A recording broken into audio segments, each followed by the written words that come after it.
Bonjour, bonjour, bienvenue dans cette vidéo. Alors aujourd'hui, en fait, j'avais envie de partager un petit peu avec vous mon expérience du confinement et quelques conseils. Voilà, alors déjà, sachez que moi, je continue à travailler. J'ai fermé mon cabinet au public, bien sûr, mais je fais des rendez-vous par téléphone, par visioconférence. Merci les nouvelles technologies parce elles nous sont vraiment utiles, ce qui me permet de garder le lien thérapeutique avec les personnes que j'accompagne. Donc ça, c'est super. Dans au fil de ma pratique, je vois aussi que les gens vont plutôt bien en fait pendant cette période de confinement.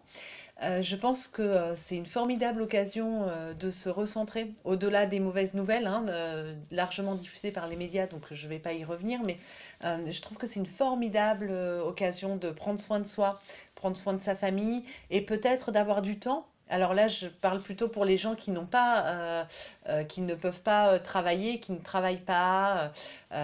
Bon, c'est sûr, quand on a les enfants, on doit faire la fameuse continuité pédagogique, donc voilà, ça nous rajoute un peu une tâche. Mais ceci étant, peut-être que vous avez du temps qui s'est libéré. Alors que faire de ce temps qui peut être aussi synonyme d'ennui? Que faire de ce temps? Doit-on faire un grand ménage de printemps? Doit-on faire voilà ce qu'on veut? Doit-on passer son temps sur Internet?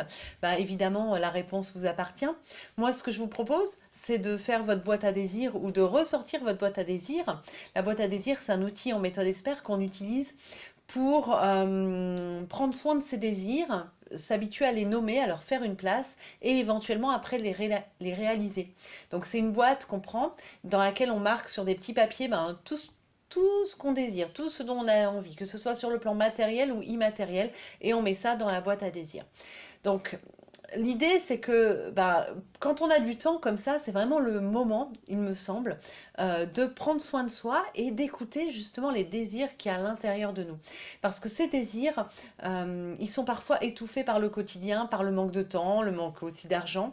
Et là, c'est le moment de ressortir votre boîte à désirs et de voir dans cette boîte à désirs qu'est-ce qui serait faisable, qu'est-ce qui serait peut-être réalisable au jour d'aujourd'hui. Si vous manquez d'idées, voilà, pour cette période de confinement, pour cette période où vous êtes chez vous et vous vous demandez peut-être quoi faire. Voilà, ça vous donne d'autres idées que de faire du ménage. Prenons ce temps pour nous réaliser nous-mêmes. Je pense que c'est vraiment intéressant. Peut-être que c'est apprendre un instrument de musique, apprendre une langue.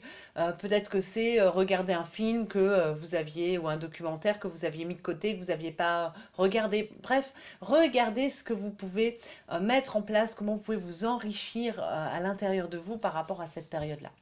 Ça, c'est le premier conseil que je vous donne. Donc, boîte à désirs, prendre soin de soi, de ses désirs. Deuxième chose, je crois que cette période, elle nous met aussi, et c'est donc l'autre versant, hein, elle nous met aussi devant nos responsabilités, devant de sacrés défis.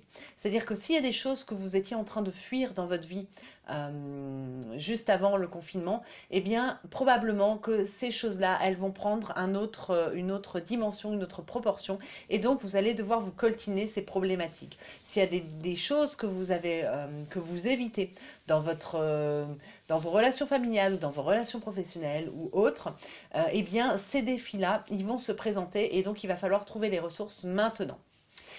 Donc, c'est le moment certainement d'affronter tout ça, de lire, d'aller voir sur les blogs, d'aller voir sur Internet, d'aller peut-être justement prendre des séances, une formation en ligne, un atelier, des séances par visioconférence ou par téléphone, pour justement aller dépasser ces difficultés que vous avez et qui vont vraiment se montrer beaucoup plus présentes maintenant que vous avez plus de temps. Plus on a de temps, plus on scoltine les problématiques, moins on peut les fuir.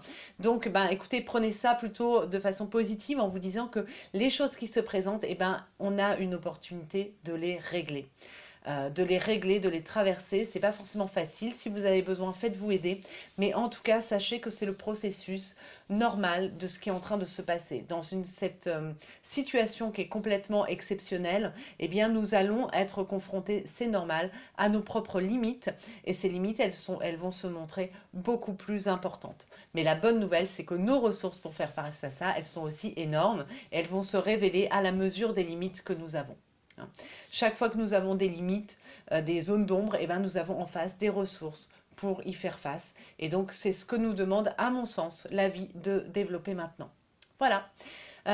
C'était ma petite, voilà, ma petite expérience à moi et ce que je voulais vous dire par rapport à ça. Prenez soin de vous, prenez soin de vos proches et essayez de garder le positif, autant que possible, le positif que vous pouvez retirer de cette période-là.